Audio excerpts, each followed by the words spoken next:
Environmental issues are a massive international concern, and everyone can play their part. This film looks at two inspiring and award-winning schools where ecology has transformed the curriculum. Built in the 1950s, Dorothy Stringer School in Brighton and Hove, East Sussex, was by no means eco-friendly. With hard work and dedication, a group of pupils and staff have transformed the school and the derelict building to put the environment firmly on the agenda. Dr. Dan Danaher and Rob Sandercock are environmental coordinators and key figures in the work at Dorothy Stringer. In the very first year that I was here, I looked at it and I thought, this is going to be a marvellous opportunity for a field centre or an environmental centre. And I whirled around with the idea in my head. And then one day, the assistant head said to me, you know, I've been thinking that that building out there could be a marvellous environmental centre. And at first I was really fed up because somebody had got my idea. But then I realised that in fact it worked to my advantage because I didn't have to persuade anybody. It was already there. There were a few other people that were quite interested in trying to do something, but only when we all got together did we feel that we had enough energy and momentum to actually get something off the ground. In the autumn of 2000, we went about actually clearing the whole building, and slowly, bit by bit, we actually had the building, we've done the building up. With work complete, the centre has become a focal point for environmental activity throughout the school. It then allowed us to have a centre, the kids get involved with what we do, there's a sense of belonging, property is really important, and of course there's the sense of autonomy as well. They have a sense that they can do things in that area and make it their own. The Eco Centre has been a really positive part of what we do. I think you need big projects in order to be able to engage enthusiasm, to motivate people, to make them think that, you know, we're getting on and achieving things. And from that point of view, that's been excellent. With the centre as a base, environmental work can spread through the school.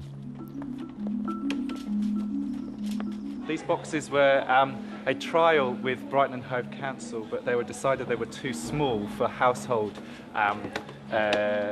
recycling. These were going to be thrown away, so in true recycling style, we're actually using the recycling boxes in school.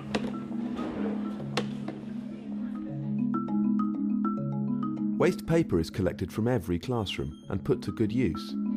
We actually take the paper, and if it's only been used on one side and is not damaged, then we actually collate it and put it together and make recycled notepads out of that paper. An in-house magazine is produced in the Environmental Centre. The Green Pages is a collection of articles written by pupils, teachers, governors, talking about all of the activities that have taken place over, say, a 6-month period.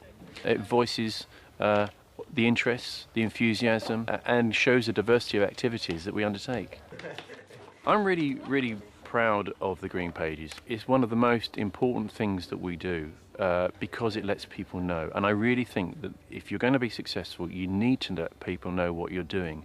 Libby Danaher, an English and drama teacher, is a key member of the group and keen to work with environmental themes in the classroom.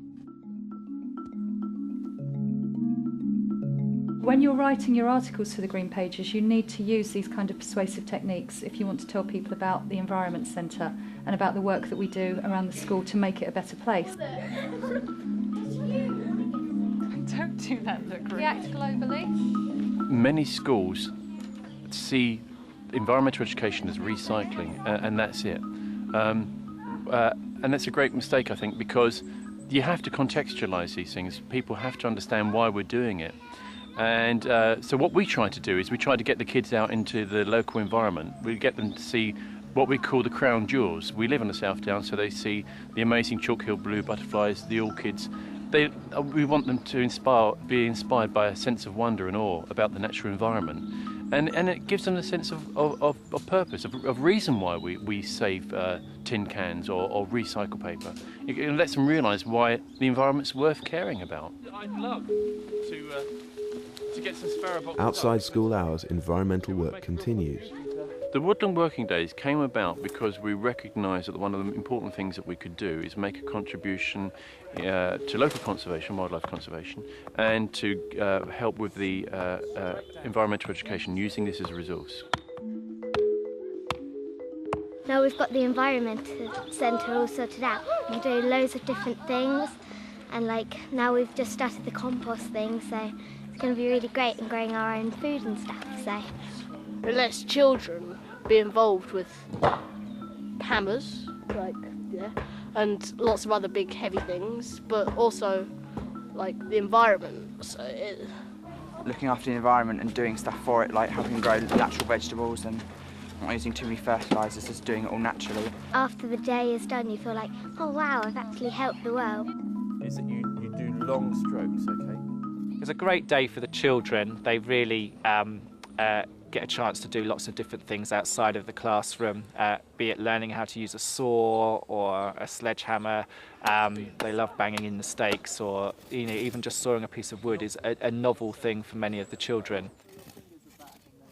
So pull it out and carry it all the way round and dump it up here. That's it, that's much better.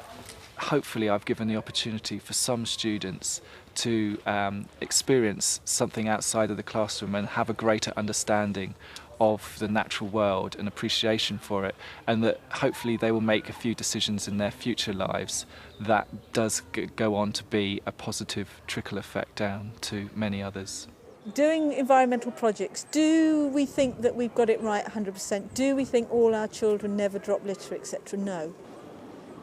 But what we try and do is encourage them to see what is possible and why it's important. We'd like to think that we're raising environmental consciousness.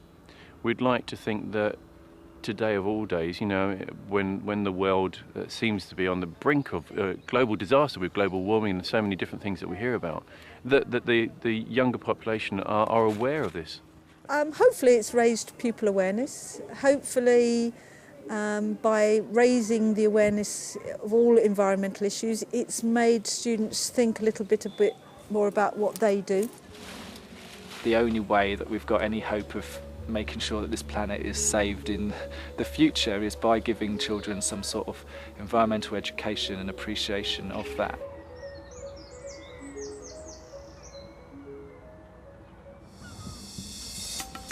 In 2003, Cheshire County Council set about building a unique new school with the environment at its heart. It's become nationally and internationally recognised as an exemplar of sustainable design. I think Cheshire for a long time have wanted to build a sustainable school for the new century, looking at environmental issues, but also as a learning and teaching environment for the 21st century as well. And they had this opportunity to build this new school for this new estate. When we started to think about some of the design principles that we wanted to incorporate into this location, one of the key features that we were very keen to ensure that we did incorporate was sustainability. The building's also been designed very much with the idea of minimising the footprint that the construction leaves on the planet, even taking into account energy consumption. Kingsmead is more than just a sustainable building. The architects designed it with children and education in mind. It's an interactive environment as far as we can possibly make it, so that pupils can use it, they can see what's going on, they can learn about the performance of the building, they can learn about the environmental factors. We've incorporated within the design of the building a rainwater harvesting system. The rainwater is gathered from the roof and it comes down through a clear plastic tube in the hall. Pupils can actually see this, they can see this happening, and they know that the water is going through the tube into an underground tank where it is filtered, and then we reuse the water. If you push it. So where did that come from? The rainwater off the roof. Right, we're going to have a look at the rain. Yeah? See how much rain we collected yesterday. The younger children who have been monitoring it this week, they're quite young and they're being introduced to things like 3-digit numbers, so reading hundreds. So they're good on tens and units. They're starting to do hundreds. Some of them, of course, when we've had a lot of rain, it's been into the thousands. So they're being introduced to bigger numbers and being asked, we're using the language of those big numbers on the daily count. This is a building that breathes and thinks for itself. So the weather station monitors externally what's happening with the weather, the wind direction, whether or not it's raining, how warm or cold it happens to be, and the building will decide whether or not it needs more ventilation. They've got, you can see there's exposed pipes up there. Purple wires carry data, green telephones, and in the entrance hall there's one little solitary black wire going up on the roof, and that's going to collect the solar electricity. So they see the building working. We have photovoltaic panels on the roof together with solar panels, and they generate hot water for the school, and they also generate additional electricity for the school. We really encourage people, you know, not necessarily buying all new stuff all the time, recycling what we can. It's just a way of thinking, and it doesn't have to be anything big. It's just like when the carpet men were, you know, saying, don't throw those away. They had these big strips of plasticky stuff to protect the carpets. We'll just go in the skip. When we had the skip when the building was made, I think more came out than went in. Right, who can remind us, why are we monitoring the waste? Why are we trying to reduce our waste? Okay, Andrew. So we don't make the thing called the greenhouse effect to make the planet too hot.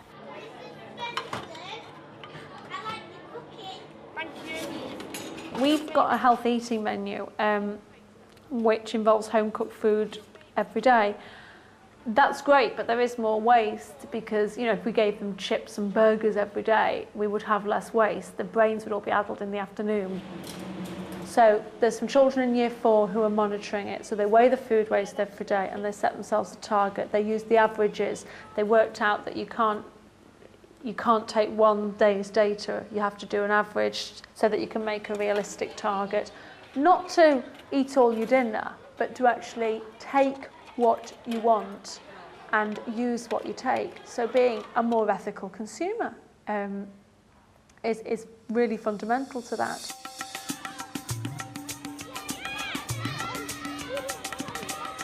When we grow up, we would be just very environmentally friendly, because we get to help the environment and the global warming. And we learn a lot about the outside, and we look after it as much as we do in the inside as well. This building's going to be here for a long time, so there'll be many generations of children who come through this school who see what we've done. They're more environmentally aware, certainly, than when they came to school. They talk about their impact on the planet. They're trying to look after the environment inside and out. They are more aware. The challenge is to embed that into habit. Solar panels is that red pipe there that you can see. The nice thing about this school is it's a very beautiful building, it's very aspirational, it's not alternative. The environmental issues shouldn't be the prerogative of alternative groups, it should be mainstream for everybody, for all our children.